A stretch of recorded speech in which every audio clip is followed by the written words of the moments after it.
വാസേട്ടൻ ഒപ്പോൾ എഴുതിയിട്ടുണ്ട്. അവളോട് സമാധാനമായിട്ടിരിക്കാൻ പറയും. കരയാൻ എതിർക്കാനൊന്നും നിൽക്കേണ്ട തൽക്കാലം. വരട്ടെ. ഉണ്ണിയേട്ടൻ വന്ന് വിളിച്ച കല്യാണ മണ്ഡപത്തിൽ നിന്നാണെങ്കിൽ പോലും ആ ക്ഷണം ഒപ്പോൾ ഇറങ്ങി വരും. വിളിച്ചിറക്കി എന്റെ വീട്ടിൽ കൊണ്ടുപോകാൻ പറ്റൂല രഘു. വേറൊരു വഴിയുണ്ട്. ഞാനൊന്ന് ടൗൺ വരെ പോട്ടെ. അവിടെ എൻ്റെ ഒരു മാഷുണ്ട്. ഉണ്ണീഷ്ണോ, വരാടോ. ഇയാളെ വിവരറിയിക്കാൻ എന്താ വഴിയെന്ന് ആലോചിച്ചുകൊണ്ടിരിക്കുകയായിരുന്നു. ഉടനെ ഡൽഹിക്ക് പോകാനുള്ളതുകൊണ്ട് അത്രയും വരെ വരാനും കഴിഞ്ഞില്ല. ഏതായാലും താൻ വന്നൂലോ. മാഷ് ഇത്ര പെട്ടെന്ന്? അതല്ലേ കഥ. പഠിക്കുന്ന കാലം മുതൽ എന്റെ മനസ്സ് മുഴുവൻ നാടകവും സ്റ്റേജും ഒക്കെ ആയിരുന്നു. പിന്നെ വാദ്യാരുമണി. ഇവിടെ തന്നെ പോലുള്ളവരും നാടകമൊക്കെ ഉള്ളതുകൊണ്ട് ഇതും മനസ്സിനിഷ്ടപ്പെട്ട ഒരിടത്താവളായിരുന്നു. എനിക്ക് അക്കാഡമി ഫെലോഷിപ്പ് കിട്ടിയടോ. ഇനി മുഴുവൻ സമയം നാടക പ്രവർത്തനത്തിന് മോഹമുണ്ടായിരുന്നു. പക്ഷെ ഇത്ര പെട്ടെന്ന് നടക്കുമെന്ന് കരുതിയില്ല. എനിക്ക് ഇന്ന് തന്നെ പുറപ്പെടണം. പക്ഷേ എനിക്ക് കേസിന്റെ അപ്പോഴത്തെ ഗതി വെച്ച് നോക്കുമ്പോ തനിക്ക് കുഴപ്പമൊന്നും ഉണ്ടാവില്ല. ധൈര്യമായിട്ടിരിക്കെ. ഒരു കാര്യം പറയാനാ വന്നത്. സാരില്ല. എന്താ, പണം വല്ലതും വേണം? വേണ്ട. പിന്നെ പോട്ടെ, സാരമില്ല. അതിനി പറയാൻ പറ്റിയ അന്തരീക്ഷമല്ലേ ഇപ്പോ. മാഷ് പുറപ്പെടുകയല്ലേ? പിന്നെ പഠിത്തം മുടക്കരുത്. ഡിഗ്രി കയ്യിലായാൽ ആദ്യത്തെ ചാൻസ് IAS തനിക്കുള്ളതാണ്. ഉള്ളിൽ തട്ടിയുള്ള അനുഗ്രഹം പാടാവില്ലടോ.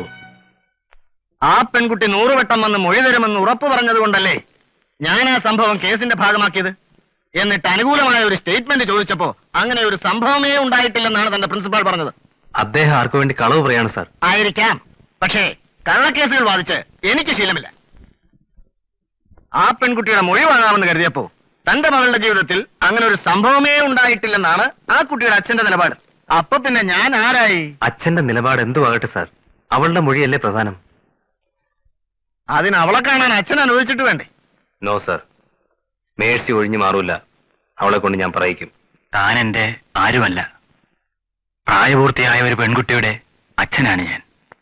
തള്ളയില്ലാത്ത ഒരു പെൺകുട്ടിയുടെ. അവളുടെ ഭാവി മാത്രമേ എനിക്ക് പ്രശ്നമുള്ളൂ.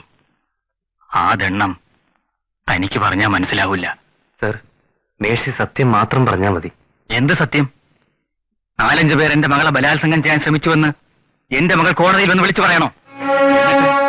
ആ ആഭാസന്മാരെ ഏർപ്പെടുത്തുന്ന വക്കീൽ ചോദിക്കുന്ന വൃത്തികെട്ട ചോദ്യങ്ങളുടെ മുമ്പിൽ അവൾ നിന്ന് പോയണോ? എന്നിട്ട് പിറ്റേന്നത്തെ പത്രത്തിൽ ബലാത്സംഗം ചെയ്യാൻ ശ്രമിച്ചതല്ല ചെയ്തതാണെന്ന് വരെ അച്ചടിച്ചു വരുമ്പോൾ എന്റെ മകള് പിഴച്ചവളാണെന്ന് ലോകം മുഴുവൻ എഴുതി തള്ളുമ്പോ അവൾക്ക് വിഷം കൊടുത്തിട്ട് ഞാൻ പോയി തൂങ്ങിച്ചാകണോ? മനസ്സില്ല എനിക്ക്. ഇങ്ങനെയൊന്നും ഉണ്ടാവില്ല എന്ന് പറയാൻ ധൈര്യമുണ്ടോ വക്കീലേ? എനിക്ക് ഉണ്ടോടോ? തന്നെ സഹായിക്കാൻ വേണ്ടി കോടതിയിൽ ഹാജരാകണമെന്ന് പറഞ്ഞ് മേഴ്സി കരഞ്ഞു. മരിച്ചു കളയുമെന്ന് ഭീഷണിപ്പെടുത്തിയിട്ടാ ഞാൻ അവളെ തടഞ്ഞത്.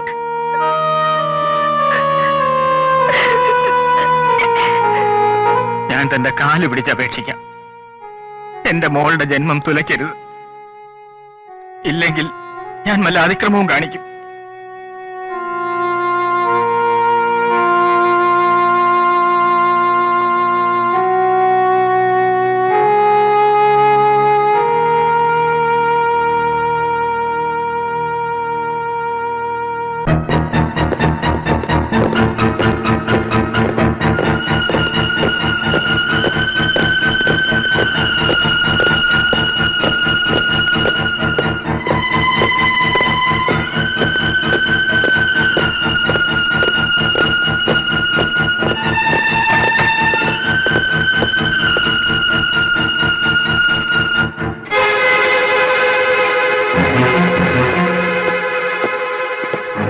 ഇല്ല സാർ.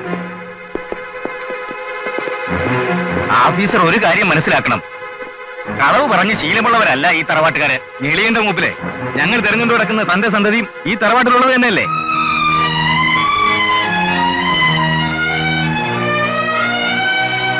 എവിടെയുണ്ടെങ്കിലും വാസുവിനെ ഞങ്ങൾ പൊക്കും.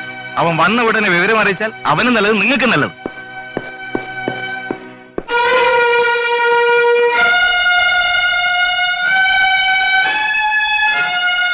മാറി നിൽക്കണോ?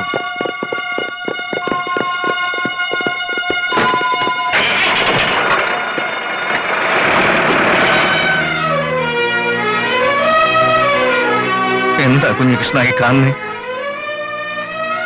അവര് പോയി കഴിഞ്ഞിട്ട് പറയാമെന്ന് കരുതിയ ഏട്ടനെ ധിക്കരിക്കാൻ വയ്യാന്ന് വിചാരിച്ചിട്ടാ ഞാൻ പ്രിൻസിപ്പലിന്റെ കാല് പിടിച്ച അവന് അഡ്മിഷൻ വാങ്ങിക്കൊടുത്തത്. 2 കുട്ടികളുള്ളത് ബോർഡിങ്ങിലാണെന്ന് അറിയാലോ. ഡ്യൂട്ടിക്ക് പോയാൽ ഞാൻ 3-ാം പൊക്കമേ തിരിച്ചു വരൂ. അതവൻ തരമാക്കി. അവൻ പോലും ഇല്ലാത്തപ്പോഴാ തീവ്രവാദ സംഘടനയിലെ തലയ്ക്ക് വില പറഞ്ഞ ഒരുത്തനെ പോലീസ് എന്റെ വീട്ടിൽ നിന്ന് പൊക്കിയത്. ബോംബടക്കമുള്ള മാരകായുധങ്ങൾ സഹിതം. ചോദ്യം ചെയ്യാൻ വേണ്ടിയാ വാസുവിനെ അവർ അന്വേഷിക്കുന്നത്. ദൈവമേ, ഇതിന്റെ പേരിൽ എനിക്ക് കല്യാണം മുടങ്ങുമോ? ഏട്ടൻ അറിഞ്ഞൂടാ. തെറിക്കുന്നത് എന്റെ തൊപ്പിയാ, വഴിയാധാരമാകുന്നത് എന്റെ കുഞ്ഞുങ്ങളാ. ഞാനിപ്പോ സസ്പെൻഷനല്ല. കുഞ്ഞികൃഷ്ണ. സുധേ, സുധേ, ആരാ? ഞാനാ വാസു. അതൊക്കെ നീ വാതിൽ തുറക്ക്.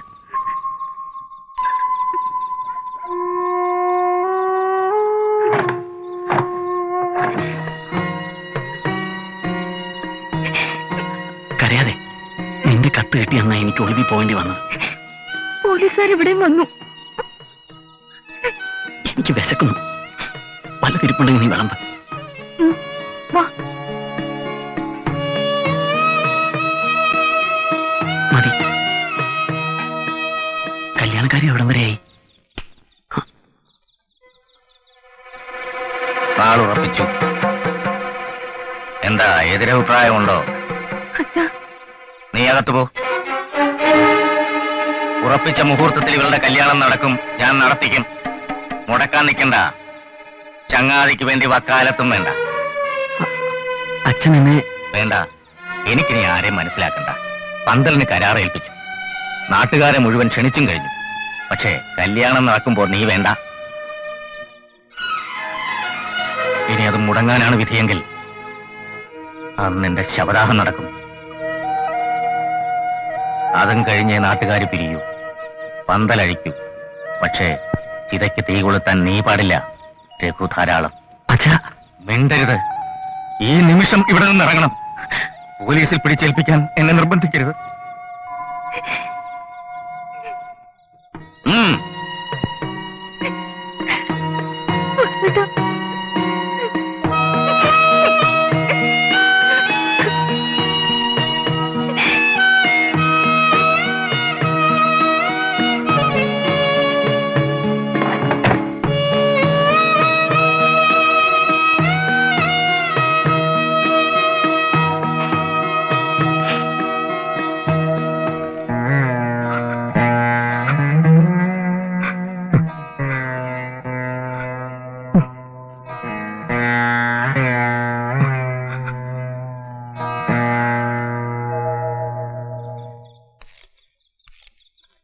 നിനക്കറിയോ, പുറകിൽ പോലീസ് ഉണ്ടെന്ന് ഉറപ്പായപ്പോ ഞാൻ ആദ്യം ചെയ്തത് മേഴ്സിയുടെ കത്തുകൾക്ക് മറുപടി അയക്കില്ലെന്ന് തീരുമാനിക്കുകയാണ്.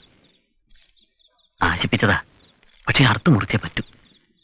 നിനക്ക് എങ്ങനെ കഴിയുന്നടാ? കഴിയണം.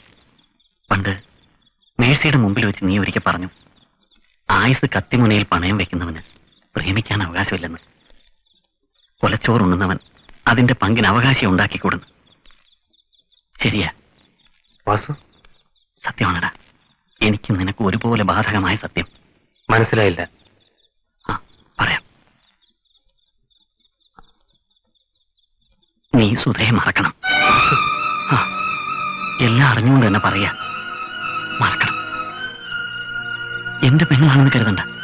സുധയോട് തരുമ്പെങ്കിലും സ്നേഹമുണ്ടെങ്കിൽ അവളെ രക്ഷപ്പെടാൻ അനുവദിക്കും. നിന്റെ ജീവിതത്തോട് ചേർത്ത് അവളെ കുരുതി കൊടുക്കല്ലേ. നിനക്കൊരു പെങ്ങളുണ്ടെങ്കിൽ മേഴ്സിയെ സ്നേഹിച്ചതുപോലെ അവളെ ഞാൻ ആശിച്ചാൽ നീ എന്നോട് പറയേണ്ട വാക്കുകളാണടാ. മനസ്സിൽ ഒരു കളങ്കവും ഇല്ലാതെ ഞാൻ പറയുന്നത്. വാസു, പെട്ടുപോയവരാണ് നമ്മൾ രണ്ടും. കോടതി വെറുതെ വിടൂ, ശിക്ഷിക്കൂ, ആർക്കറിയാം? ഏത് നിമിഷമാണ് പോലീസിന്റെ പിടിയിൽപ്പെടുന്നതെന്ന് എനിക്കെങ്ങനെ അറിയാം? നിന്നെ വെറുതെ വിട്ടാലും അവരപ്പീലിന് പോയി വീണ്ടും കൊടുക്കില്ലെന്ന് ആരറിഞ്ഞു? അഴിക്കുന്തോറും മുറുകുന്ന കുരുക്കുകളാണടാ ചുറ്റും. ഇനി നമുക്ക് മോചനമില്ല. വാസു, നിരപരാധികളെങ്കിലും നമുക്ക് വെറുതെ വിടാം. നമുക്ക് നമ്മളെ തന്നെ ശിക്ഷിക്കാം.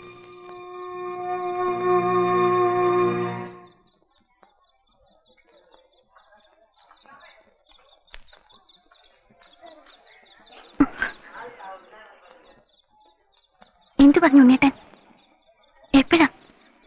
എവിടേക്കാ ചെല്ലേണ്ടത്? ഉണ്ണേട്ടനെ കണ്ടില്ല രഘു? കണ്ടു. എന്നിട്ട് ഒന്നും പറഞ്ഞില്ലേ? ബോധമുണ്ടായിട്ട് വേണ്ടേ ഓപ്പോളെ? വീട് വരെ പോകേണ്ടി വന്നില്ല. അതിനു മുമ്പേ കണ്ടു. കുറിച്ച് ബോധമില്ലാതെ റോഡരികിൽ വിളിക്കാൻ തോന്നിയില്ല ഓപ്പോളെ. അറച്ചു. ഭഗവതിയെ കൺമുമ്പിൽ കാണിച്ചു ഡോക്ടർ രക്ഷപ്പെട്ടു എന്ന് കരുതിയാ മതി.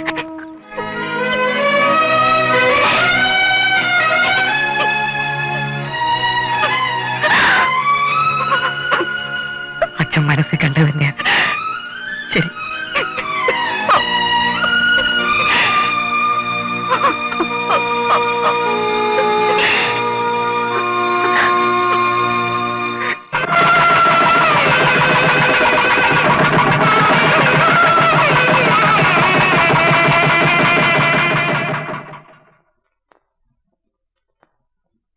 കൊലക്കുറ്റം സംശയാതീതമായി തെളിയിക്കുവാൻ പ്രോസിക്യൂഷന് കഴിഞ്ഞിട്ടുണ്ടെങ്കിലും പ്രതിയുടെ പ്രായത്തെയും കൊല നടത്താനിടയായ സാഹചര്യത്തെയും പരിഗണിച്ച് പരമമായ ശിക്ഷയിൽ നിന്ന് ഒഴിവാക്കി പ്രതിയെ 4 വർഷത്തെ കഠിന തടവിന് കോടതി ശിക്ഷിക്കുന്നു.